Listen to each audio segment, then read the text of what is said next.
వక్రతుండ మహాకాయ సూర్యకోటి సమప్రభ నిర్విఘ్నం కురు మే దేవ సర్వకార్యేషు సర్వదా.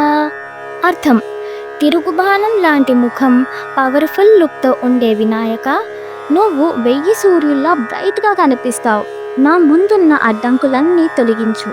నేను ప్రారంభించే ప్రతి పనికి ఎప్పుడూ నీ ఆశీస్సులు ఉండాలి.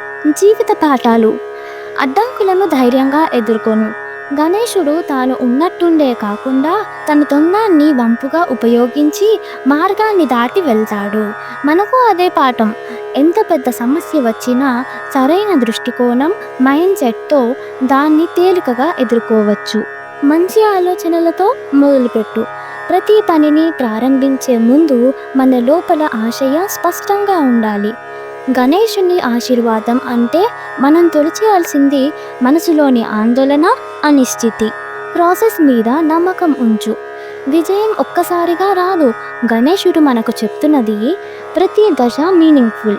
మన శ్రమ మీద నమ్మకం ఉంచి ముందుకు వెళ్ళాలి. స్థిరత, అనుకూలత మధ్య బ్యాలెన్స్ ఉంచు. అంటే ఫోకస్కి ఫ్లెక్సిబిలిటీని జత చేయి. గణేశుని తొండం వంకరగా ఉన్నా సరే దాన్ని ఎలా ఉపయోగించాలో ఆయనకు తెలుస్తుంది. మన జీవితాల్లో కూడా లక్ష్యంపై దృష్టి ఉండాలి. అది మారుతున్న పరిస్థితులకు తగ్గట్టు మనం అడ్జస్ట్ అవ్వడం ముఖ్యం. మార్గనిర్దేశనం, దీవెనలు ఎప్పుడూ కోరుకో. పనులు మొదలెట్టే ముందు ఒక్క క్షణం ఆలోచించాలి. అది గణేశుడి ఆత్మవిశ్వాసం కాదు, నిజమైన జ్ఞానం. ఈ కాలంలో గైడెన్స్ తీసుకోవడం మెంటర్ల నుంచి లేదా మనసులో ఇంట్రోస్పెక్షన్ చాలా అవసరం. నిజ జీవితంలో ఉదాహరణ: మనం ఏ కొత్త పని మొదలుపెట్టినా ముందుగా గణేశుడిని ప్రార్థించడం మనకు తెలుసు. ఇప్పటి ప్రస్తుత కాలంలో దీన్ని ఇలా అర్థం చేసుకోవచ్చు: నిజమైన ఉద్దేశాలతో మొదలుపెట్టు. మనసు సిద్ధంగా ఉంచు.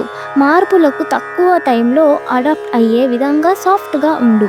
ఇది మన మైండ్ సెట్ గురించి, ప్రాసెస్ మీద నమ్మకం పెట్టుకోవడం గురించి, మెల్లగా వస్తున్న అడ్డంకులను క్లియర్ చేసేందుకు మార్గదర్శనం కోరడం గురించి. ఓవరాల్గా చెప్పాలంటే ఈ శ్లోకం మనకు చెప్తోంది: పాజిటివ్ ఎనర్జీతో మొదలుపెట్టు, ఫోకస్తో ఉండి అవసరమైనప్పుడు ఫ్లెక్సిబిలిటీగా మారిపోయి సరైన దిశలో నడుస్తూ అడ్డంకులను దాటేయచ్చు. చివరిగా ఒక చిన్న కోరిక: ఈ శ్లోకం మీకు కొత్తగా ఆలోచించే కోణం ఇచ్చిందనిపిస్తే లైక్ చేయండి, షేర్ చేయండి, సబ్స్క్రైబ్ చేయండి. కామెంట్లో చెప్పండి, ఈరోజు మంచి మైండ్ సెట్తో ప్రారంభిస్తున్న మీ ఒక పని ఏమిటి.